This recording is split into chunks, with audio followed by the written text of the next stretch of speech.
Hi, welcome back to Storytime with Miss Pinky. Pinky Binky is not here, but we're reading Magic Tree House, book number 8, Midnight on the Moon. We are on chapters 3 and 4 today. Chapter 3 is called Open Sesame. Let's read and find out. Remember, you may not be able to see the pictures because it's on my Kindle and not an actual book. The fourth in thing must be out here, said Annie. Besides the door was a button with the word open on it. Annie reached for the button. Wait! Jack grabbed her hand. There's no air on the moon, remember? Oh, right. But we have to go to find the M thing. Let's see what the book says, said Jack. He pulled the book out of his pack. He flipped through it until he found the page that showed the surface of the moon. He read aloud. It takes 14 Earth days to equal 1 day on the moon. No air protects the moon from the sun rays, so daytime heat reaches 260 degrees. Jack looked at Annie. I told you our blood would boil if we went out there, he said. Yuck, said Annie, she said. Jack read from the book again. Moon scientists wear spacesuits. They have controls to keep them from getting too hot or too cold. They have tanks which provide air for 2 hours. Where do we get spacesuits? Asked Annie. She looked around and trotted down the hall. Maybe there? Jack was studying his map. Let's try the spacesuit storeroom. Don't look at that map, said Annie. Look at the real room. Jack glanced up. Annie was peering through the doorway of the hall. There is tons of space stuff in here, she said. Jack went to look. Bulky white suits hung from the hangers. Air tanks, helmets, gloves, and books sat in neat rows on the shelves. Wow, it's like the armor room in the castle, said Jack. Yeah, with huge armor, said Annie. Let's pick the smallest stuff, said Jack. The suits can go over our clothes. Annie found the smallest white suit, and Jack found the next smallest. They stepped into it. Then Annie locked Jack's air tank into place. Thanks, he said. He did the same for her. Thanks, she said. Boots, said Annie. They each pulled on a pair of huge white boots. Helmets, said Jack. He reached for a helmet. Wow, they're pretty light, he said. I thought they'd be like knights' helmets. Jack and Annie put on the helmets. They locked each other's into place. I can't move my head right or left, said Annie. Me neither, said Jack. Let's try walking. Jack and Annie moved clumsily around the room. Jack felt like a fat snowman. Close your visor, said Annie. They both closed their see-through visors. Cool air filled Jack's helmet.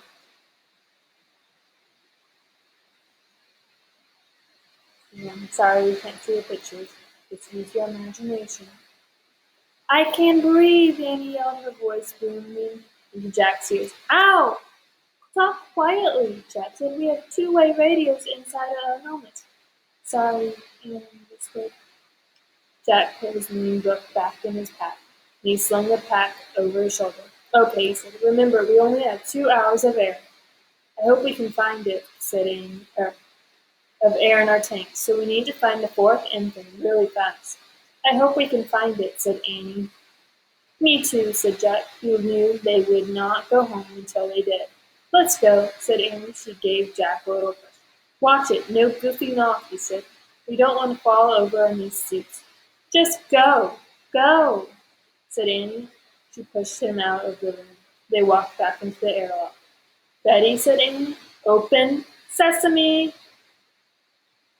She pressed the open button. The door slid closed behind them. A door opened in front of them, and Jack and Annie stepped out onto the moon. Chapter 4. Moon Rabbits. Oh, wow, said Annie. She took a step forward, but Jack froze. He wanted to get a good look at everything first. He stared at the ground. He was standing in a layer of gray dust as fine as powder. Footprints were everywhere. Jack wondered who made them.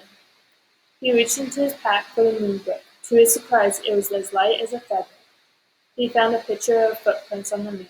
He read, The moon has no rain or wind to blow dust around, so footprints will never wear away naturally, not even in a billion years. Oh man, said Jack. The moon was the stillest place he had ever been. It was even as still as a picture. Its stillness would never ever end. Jack stared at the ink-black sky. A lovely blue and white ball glowed far away. Earth. For the first time, it really hit Jack. They were in outer space. Look! Annie cried, laughing. She bounced back past Jack, almost flying through the air. She landed on her feet.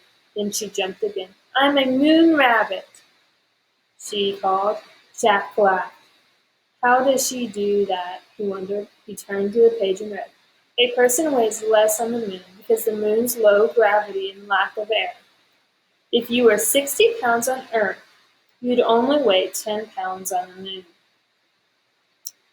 Don't just stand there reading, said Annie, grabbing the book from Jack's gloved hand. She tossed it into space. It flew far away. Jack stared after it. He bounced up and down. Boing, boing, boing.